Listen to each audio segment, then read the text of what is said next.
First we will launch our XAMPP application. For that we will type command and space keys and type launchpad here. Here we will look for the other section.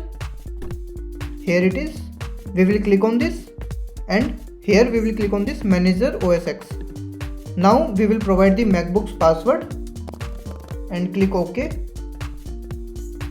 This will launch our XAMPP panel.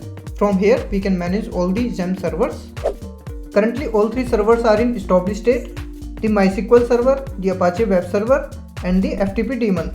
Now let me show you once what will happen if I try to access localhost at the current situation. So I will open a new tab and type here localhost. As you can see, we got this error, unable to connect, because there is not any server which is running on port 80. Now let's start the Apache web server from the XAMPP panel. Now let's start this from here. It is getting started.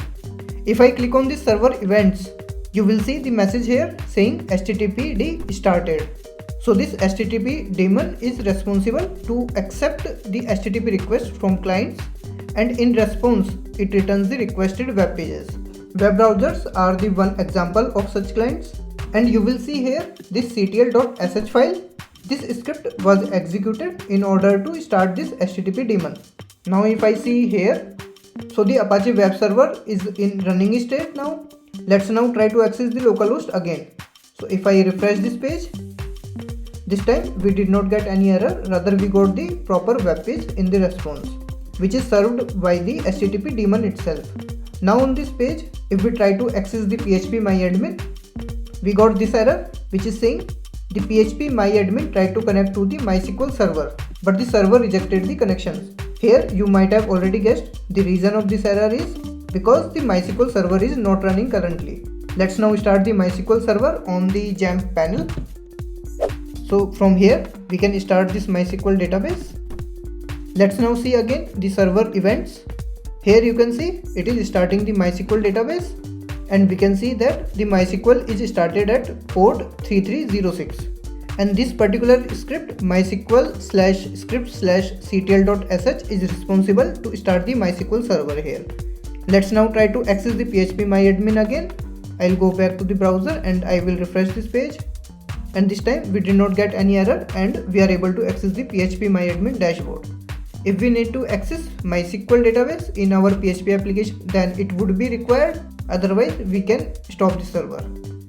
Now you would be wondering what is this ProFTPD here. So this is the FTP daemon. The full form is Professional File Transfer Protocol daemon, and it allows us to transfer files between computers over a network. Now let's create a PHP file. For that, first we will open Finder and click on Go here, and then select Applications. Then we will look for XAMPP folder here. So here it is. Let's go inside this. Here we will go inside this htdocs folder. Here we can create a new path. For example, if somebody types localhost/demo and then we want to return some PHP file, then to handle this type of scenario, first we will create a folder with the name demo. Now we will open up this demo folder in VS Code. So I will open up the Visual Studio first.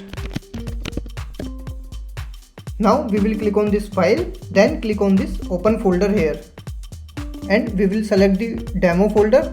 So I will go to the applications, then XAMPP, and then the htdocs, and then I will select the demo here and I will click on open. Here inside this demo folder we will create one PHP file, and let's name this hello.php. Here we will write one simple PHP script.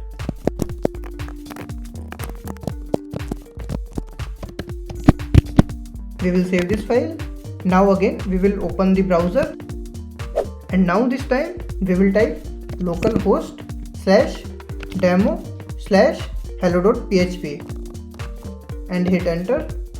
We got hello world here because in code we are echoing just the hello world only. If your application requires MySQL database, then MySQL server should be started, but in this particular example it was not required, so we can stop this. So let me show you. Will there be any effect on this page if I stop the MySQL server? So let's stop this server from here. So the MySQL database is stopped now. Let's refresh this hello.php page now. we can still see this hello world output in this page even if I am refreshing this page. So we are not getting any error and it is working perfectly fine because in our project we have not used MySQL database. I hope the video was useful to you.